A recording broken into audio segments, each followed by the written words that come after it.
pulls us along. We can start on ice, we can start on mud or slime, because we are not trusting to pushing the wheel round to get ourselves going. The steering is also interesting. The steering is done this way, by twisting the whole track over to one side. And you will notice that while we are quite vertical, quite level, the sphere on the outside tips over as I turn. That was a 1932 clip showing the Dinosphere, a one-wheeled vehicle invented by Dr. John Archibald Purvis of England, who seriously believed that one huge wheel encompassing 5 passengers was far more efficient than a car with 4 smaller wheels. Now, the world is littered with failed inventions and people who try to reinvent the wheel. So what we're going to do, and there's a certain bit of keeping your fingers crossed for something like this, is to go straight to the demonstration of this electronic device. What will you call it? Consumer tech gadget. Consumer tech gadget, yeah. And see whether it works. Yeah. Well, basically, we'd like to first position this as this is the Ultra Alpha prototype. So this is really a proof of concept. As we mentioned earlier, it's not yet the ideal specs, even the interface. No. But what we just had to do was show that it could do the features that we would eventually really want it to do.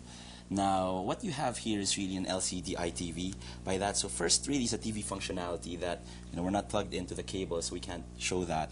But basically, take any television. You turn it on, then you flip the channels, you access free television.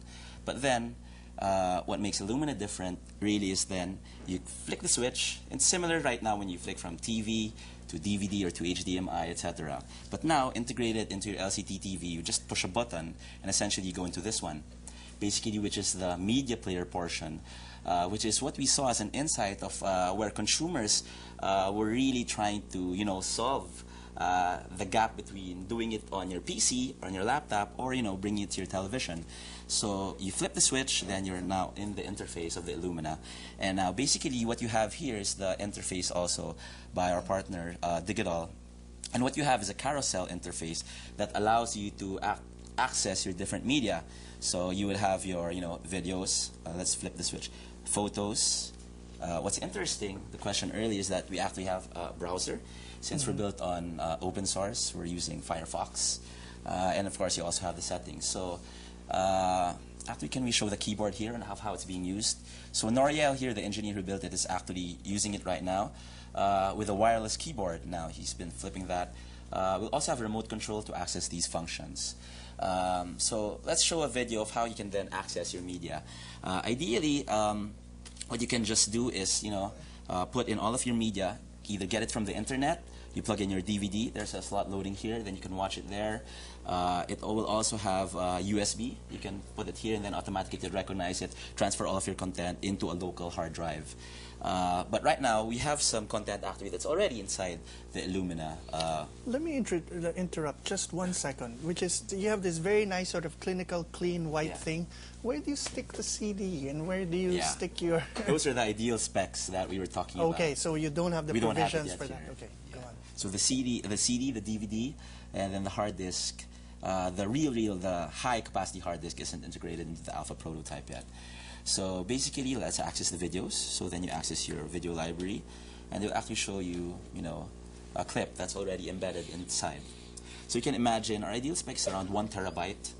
So that can practically hold a lot of content right now. So let's show one clip. There. So it's accessing it now. So basically, this is already, I think it's an MPEG file that's already inside. So you can have your MPEG files here, AVI files here. You can play all sorts of different files. You can also play MP3. So basically, it's a media player. And eventually, then, once you want to browse the net, then you just switch into Firefox. We don't have internet here, but basically using the keyboard, then you can just browse to email.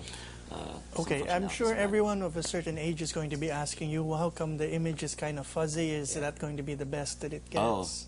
Only because this is the video that we used to upload to YouTube, so it's really a Okay. low resolution video. Okay. So this is this is not a function of the resolution of the LCD. Rather, it's just because this is I think it's 320 by 240, so it actually looks good on a small screen, good for YouTube. But once you transpose in your 32-inch, but it can play definitely HD quality.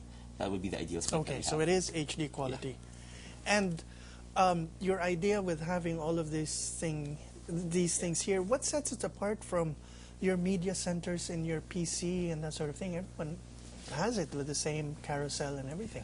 Essentially, that's the solution. That you want to talk about the TV and the PC dynamic. Well, basically, right now, what you're talking about, that's still the PC. At the end of the day, that's still your PC. What we've integrated really is that that divide between this is a television and this is a PC. There are two modes here, basically. And some people are probably wondering, wait, in my PC, I have a media center. In fact, if I put in, an external dongle with a tuner, then I can also watch, television inside. And we get that question a lot, and we welcome that. But essentially, at the end of the day, you're accessing it through either a PC or a laptop. It's not a television, so you still need to boot up. Once you boot up, you have to wait. Then you open an application that goes into your TV tuner, etc., etc. But with this one, you flip the switch. Then automatically you're brought into a television. So it's a normal television. Then you click a button on the remote, you're brought into this interface. So there's really no gap between that. You're constrained by this is a PC. I have to work with an application inside a PC. But essentially what you're working with is a television, an LCD TV. And you just flick a switch. Then you have your media center here. And obviously you have a lot of content. A lot of capacity. You flick a switch, then you're also on the net. The idea also is that you have a high quality sound for the device? Yeah. And part of our ideal specs, that's also integrated into that as well. Of course, there's also an element here that I think we shouldn't underplay, which is that even though, for example, you could have a PC with this interface and that you could get a multimedia system and set it up at home, that this is Philippine made. Or is it more accurate to say Philippine assembled? What's the difference? Yeah, all right. Maybe I'll have... You want to answer that? All right. Well, what's Philippine made about this is the concept. And what's Philippine made about this is the design. And initially, we've discussed this the other night with some people from PESA Zone, is that our goal is to have the hardware designed here as well in the Philippines. That's actually what our route will be. So everything basically at one point will be really made, designed, and manufactured in the Philippines. Now, generally, and your engineer partner can answer this. Now, we do produce chips and things like that here in the Philippines. We design the circuits and all of that.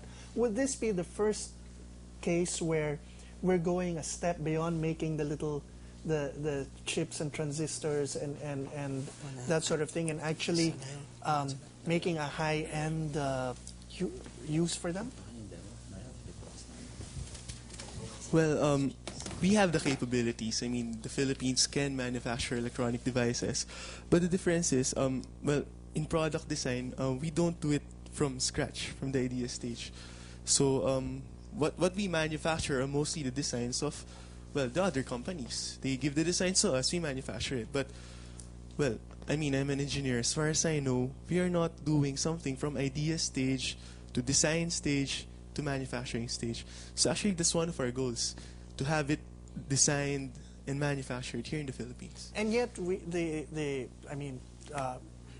all these companies, Intel and Texas Instruments, have been here for more than a generation already, right? And yet we are still just at the, how would you describe, what's a proper engineering term? Just in the implementation stage? And Yes, not or more of the manufacturing of the devices. So that what you're trying to do is jumpstart, so that from designing the circuits to actually putting them together and from finding the idea a product, stage, yes. you're doing that. Yes, we Let should. me ask the students who are here, are any of you brave enough to give a critique? Because, what we're doing here basically is you and I and our audience at home are doing what investors around the world ideally should be doing, which is sitting down going, And so tell me more, and asking sometimes stupid, sometimes basic, sometimes startling questions to the inventor. So do you guys have any opinions at this point about what you've been saying? Or are you guys just, yeah.